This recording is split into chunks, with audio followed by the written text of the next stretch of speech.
عالمی عدالت انصاف کے بعد اسرائیل کے خلاف جنگی جرائم کی تحقیقات کے لیے عالمی فوجداری عدالت میں بھی درخواست دائر کر دی گئی۔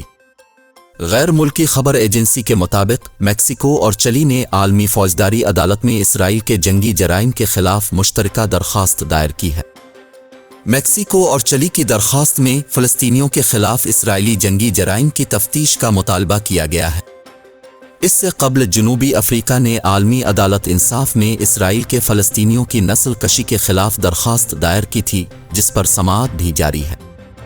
دوسری جانب اسرائیل اپنی ہٹ دھرمی پر قائم ہے اور صہیونی وزیر اعظم بنیامین نیتن یاہو نے واضح طور پر کہا ہے کہ اقوام متحدہ کوئی اور طاقت ہمیں غزہ میں کارروائیوں سے نہیں روک سکتی۔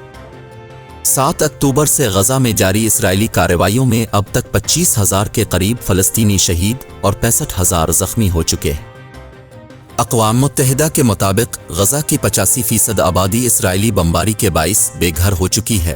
شدید سرد موسم، خوراک کی قلت اور بیماریوں کے باعث بمباری سے زیادہ فلسطینیوں کی ہلاکت کا خدشہ ہے۔